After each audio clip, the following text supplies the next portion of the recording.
Ladies and gentlemen, the American Jury and Bulldog Nation, you're about to watch and listen to three ladies, happen to all be three black ladies, one in Lexington and I believe two in Louisville, who have been retaliated against from the Kentucky State Department of Health and Human Resources and all their little agencies underneath them, departments. And I did a show about this, and I'm going to be doing more shows about it. But it is an example of the swamp and the sewer of Kentucky state government and how they operate. And there's some commonality here. And that commonality is this: not one of these centers has had a child harmed under their roof. Yet their licenses have been revoked. So I'm just going to let these ladies tell their stories, and you can draw your own conclusions. All right, I want to welcome the first of my four guests today that I'm interviewing. And I was contacted about a week or so ago of these daycare operators, childcare centers that are around the state that are having an incredible, difficult time with the Kentucky State Department of Human and Health and Resources and other agencies that they have to deal with. And what I have found is an incredible lack of communication, lack of respect, and some real horror stories, including these child care centers in Louisville. And I'd like you, first off, I welcome you to the Bulldog Show, and I would like you to introduce yourself by your name and just tell me your story. Just take it and run with it. Okay. My name is Lucinda Howard. I'm in Lexington, Kentucky. I opened my childcare facility January 6th. I didn't open my doors to the public until the 18th. And everything seemed fine. They opened me within 45 minutes. Everything was just too easy. So I knew that it was just too good to be true. February 7th, I had a family of three start my facility. March 7th, I filed a CPS report on the youngest, which was one. She had a bruise one day on her butt. And then I took a picture, sent it to her mom. I asked her what happened. She says, we have a pit bull named Cookie. And I said, okay, but the way it looked, it just didn't look like a pit bull did it. So I filed a CPS report, and I told her I was a mandated reporter. I needed to report it. She said it was fine. She had nothing to hide. 3 weeks later, the child winds up in the hospital with a brain bleed and I think a cracked skull. And CPS said, oh, well, you just didn't report enough. I can only report what I seen. So my attorney has interviewed the nurse, the doctor, the social worker. Everything that the detective and the CPS worker said, it was lies, because everything that the professionals have said has been the truth. It's my understanding, Ms. Howard, that you reported what you were able to report, and then when this turns south and turns bad, they blame you instead of themselves. Yes, when they have 24 hours to do they're supposed to check on the child within 24 hours, and they didn't. And then they said that I had reported dry patches, which they were. The doctor said that they were psoriasis. The detective said it was conclusive of a brain bleed, but the doctor that did her MRI said her brain bleed started either the day of or the day before. It didn't happen 3 weeks prior to. She didn't, walk around for 3 weeks with a brain bleed. So what does the state do to you after they find out this incident is much worse? What do they do to you in your child care center? Well, CPS and the detective came, interviewed me. Everything was fine. Everything checked out. Then the state comes in, and I said, I've already went through this with CPS and the detectives while you're here. They said, oh, we do our own separate investigation. They came in 3 weeks after that. Excuse me, CPS for everybody, Child Protective Services. Go ahead. And the state comes in after that, and her name was Kimberly Bush and Teresa Harvey, James Gray. They come in, serve me with papers stating that they were not giving me my license after my provisional. Provisional is when you first open, you have 6 months, like probation, like if you was to start a job. And I said, well, why am I not receiving my license? I did what I was supposed to. And then she says, well, you didn't report enough. And I said to her, who are you to tell me what I should report and what I should not report? How can you tell me what I believe child abuse to be? Because in the rules and regulations, it says what you suspect. And that's what I felt that I suspected. And I felt that they couldn't make it different than that. So this abuse did not happen at your daycare center. You alerted them. They dropped the ball, and then they seek retribution against you, and they hide in their immunity while they crush your business that you've invested time and money and effort in. Yes. Because they came to me and said that the mother said that her child got hurt in the facility, but the social worker and the doctor and the nurse said the mother never said that. She actually told the truth. So it was the detective and Child Protective Services that lied. What's the current state of things right now today? Where are things with you and your child care center and the state? I'm closed. I was closed as of July 31st. And I'm waiting for court. I was supposed to go to court the 18th and 19th. The judge keeps changing my court date. He's taking lunches and dinners with my attorney. And I've asked him to recuse himself from my case. And I just found out last night that he turned it down and he will still be taking my case. He won't allow my attorney to get any subpoenas from the nurse, the doctor, or the social worker to come and testify on my behalf. So I really don't, I'm not going to have a fair trial. So, and I don't, and I don't like the attorney. He's first was trying to help all of us. And he sees that, honestly, he's a state legislator, so he's still state. And he's not trying to do what I thought that he was going to do for us. Miss Howard, I just take it from me, you can only trust maybe 20% of lawyers. I mean, lawyers don't want to rock the boat where they can gain something, and they'll sell a client out in order to gain something else. Like, hey, if I don't come hard at you, will you do X, Y, Z for me? I mean, that's the way the game's played. Well, God bless you. I hope it turns out okay with you, but man, I know you're facing an uphill battle. Yes, and I mean, they act like they didn't want to pay me my money. A woman named Sarah Vandover that was fired 2 days prior to her calling me. She was trying not to pay me because they pay you once a month for childcare. So I will work all of that, like this whole month of August, and then the beginning of September, I will get paid before the 3rd. She went like 3 days, and she had like embezzled so much money. She opened a childcare facility during the pandemic. Who is this now? Who is this? Sarah Vandover. Sarah Vandover. Okay. All right. She had embezzled like $200,000 to her daycare that she opened at her church. And if you open during the pandemic, you're not supposed to be eligible for like relief money. And she was eligible for it, but I was. And she opened a little bit before I did. It's a lot of crooked stuff going on. I mean, we can all sit and tell a lot of stories.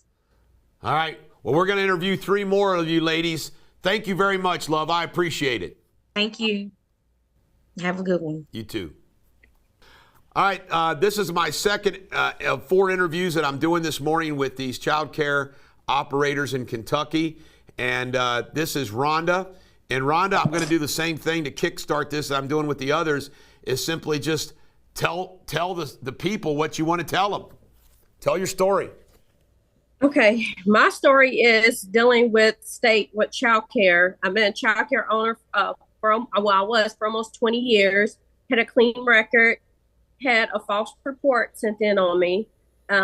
My issues with state is the discrimination and harassment. First of all, it was a false report from a previous employee. They had a surveyor to come in for the investigation. Number one, it was a conflict of interest because that surveyor used to work for me. I let Teresa Harvey, Melissa Moore, all the above, let them know. They continue to allow her to come in. I talked to Melissa Moore. She explained to me, she said, well, being that you gave her the option to either fire her, to terminate her, or either to cut her pay and her position, that wasn't considered conflict of interest. I was like, okay, now she's gonna play me for stupid. So I tried to go over her head. It was still ignored. We went through the procedures. I had a hearing. The first 2 days they came in, number one, they put myself and my aunt, I don't know why they chose her, to put us on the child abuse and neglect registry. We were on there. It took me almost 2 years to get off. Unbelievable. Yes, almost 2 years. They put it on there overnight under investigation. When There's you're nothing worse. You're not supposed to go. There's nothing worse than being falsely accused of something. Correct. And to be, you know, that, especially with my aunt, that's the only thing she's ever done was child care, and senior citizen living. So she could not get a job because they had her on this child abuse and neglect report in the meantime. On 3/27/2020, all allegations was dropped, but you know that was during the COVID. So Teresa Harvey, as soon as I opened up, and it was July the 13th of 2020, she started sending surveyors in. I explained to them that everything was dropped. I gave them copies of paper. She knew all this. She continued to send them in numerous times, even with the report. The surveyors was like, I don't know why she keeps sending this as soon as I show the paper. Melanie Barker is the one that helped me get the final paper, so to prevent her from coming in there. But she had done so much harassment. She kept calling me when I asked her not to call me, kept sending people in there. Long story short, Teresa Harvey is an evil person. You have Teresa Higgins, Melissa Moore. They don't follow protocol. She had the last incident she had, Randall. I can't recall his last name. He was a surveyor to come in. When I let Randall in, I said, why are you all here? Y'all was just here 4 days ago. He said, well, I need to see such papers. I said, well, I don't have the manpower. I am currently, as you can see, amazing athletes here. I had parents here. I had an activity to try to get my client back up. You've been in this business 20 years. Yes. Have you ever received this type of treatment? No. No. And I had a clean record. Have you had any children harmed under your care? No, never. I had a clean record. Now, and where does this sit now? Like where are you, what is your situation now with the state? My situation now with the state, they revoked my license. She had Randall, the surveyor, to lie to say that I did not let him in my center. And when I did let him in my center, my statements to him was I didn't have the manpower. I was 30 minutes behind on lunch. I'm preparing lunch. Either you can come back or you can sit and wait. And his comments was, I'm calling Teresa Harvey. My comments was, I don't care if you call Teresa Harvey. You can call Barack Obama. Unless it's Jesus Christ, I'm not scared. I have to take care of my kids. So that's where all this steered from. So she went straight forward to revoke my license.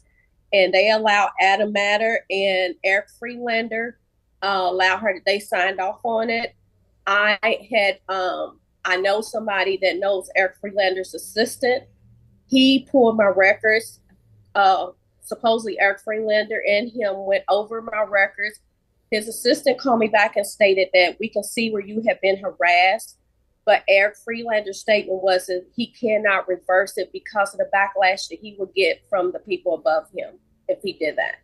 I said, so you're taking away my livelihood because of a mistake that he made signing on a document that he didn't know the details of the situation. So I'm just out of a business. So your license, all he could say was he was sorry. Your license got revoked because the time of the survey was a bad time. And they went straight to revocation as opposed to a warning or anything. Correct. They could have fined me. They could have fined me. Are you suing them? They could have fined me. Are you suing them? Yes. Good. I want to sue them because my livelihood, not only mine, my staff that have been with me for from 12 to 15 years. That's an alteration from them. My kids, my parents, they suffered. I can't imagine how you must feel. This is outrageous. Yes, I am angry. I'm upset. You have a right to be. They allowed one person to have this much power to come in to alter someone's livelihood. And, the passion and the love that I have for kids and want them to learn. And all of my kids excelled when they went to kindergarten. Well, I treat mine was a preschool. I taught them how to read, write, the whole nine, lining up. I taught them their manners. They would say their blessings. My parents loved me, and they fought to the end with me. I have letters. They came as witnesses. Even the ones they try to subpoena against me, it did not work because I dotted out my I's and crossed my T's. Am I perfect? But I try to follow the book. There's two options you got. Quit and they win, or keep fighting them. I want you to keep fighting them, Rhonda, okay? I'm going to keep fighting to the end. Thank you. God bless you. You're a wonderful person. We need more. We need more child care operators like you and less bureaucrats like them. Correct. All right. Yes. Take care. Thank you. All right. I have on the phone, and she did not want her face to be pictured, Teresa, another child care operator in Kentucky that's getting the unfair treatment from the state. I'm trying to do my best to expose another Kentucky bureaucratic sewer. So, Teresa, just introduce yourself to our audience and tell us your story as concise as thorough at the same time. Okay, so my name is Teresa, and I've been operating a daycare for over maybe 15 years, and it always has been the same, but it's gotten worse. Teresa Harvey had closed me down. She came in my center, one of my centers, and she came in the center, and she said a lot of racist things to me. And at that time, I was younger. I was a little bit scared, a lot of scared, because she told me basically that she wouldn't put dogs in centers like ours, that she was doing her best to close centers down like ours. Then they would come in, the surveyors would come in, and they would give us deficiencies. And the deficiencies most times will not even be true, but they will make us correct deficiencies because we were not allowed to say, hey, that wasn't true. We had to just correct them. And then they would leave the building and add on more deficiencies.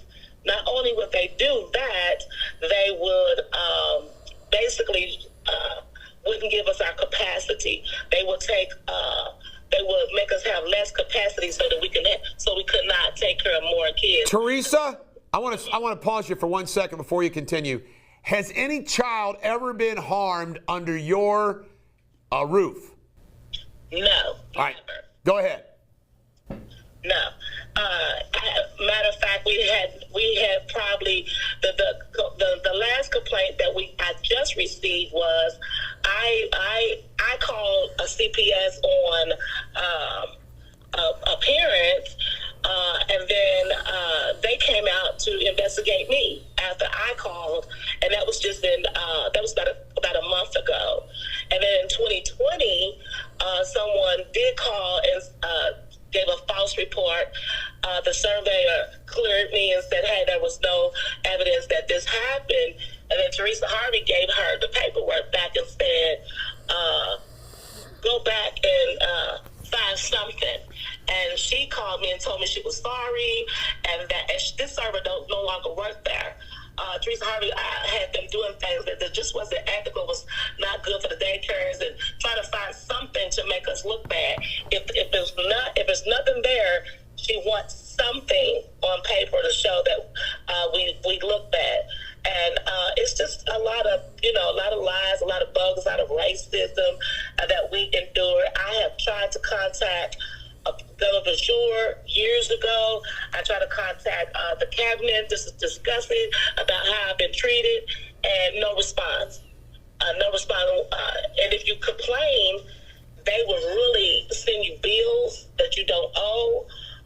They will come up with things like, you just cannot complain. If you complain, you will be, you will be harassed. They're retaliatory. Exactly. How many centers do you have, Teresa? Huh? How many centers did you have? I have 4 centers. And are they all shut down right now? No, I still have 1. Oh my goodness. I don't understand how they can shut down a child care center of a woman who's been in this business for 15 years on technical regulatory baloney when no child's been harmed under your care, which in my opinion should be the standard for a revocation. Exactly. And we have a good website, but most people talk good about us. It's like we don't have any real complaints. Most of them been false. It's impossible. It's impossible to have a business, any business. It's impossible to have any business and not have somebody who's not happy unfairly. It's impossible. Exactly. Any industry. If you're a home builder, if you're a plumber, if you're a dry cleaner, if you're a jeweler, you're a lawyer, a doctor, it's impossible to make everybody happy. Exactly. And revocation is a nightmare. Don't take that. If you're black owned, or if you piss them off or any type of way, they'll take that false complaint and they will try to close you down or send you a high penalty if you've done anything to them or just tell them to call them out on their bullshit. Call them out on their bull. They will make you pay for it. You can say bullshit. Thank you so much. Okay, thank you. You're welcome. Thank you. Bye-bye. Bye. Well, how do you like that? Isn't that something else? You put time, money, years, and resources into a business, and this is what happens to you. Andy Bashir couldn't run around and hand out fake checks at groundbreakings of these gigantic corporations all day long while he destroys small businesses across the state of Kentucky with regulations and taxes and everything else, just like it's always been.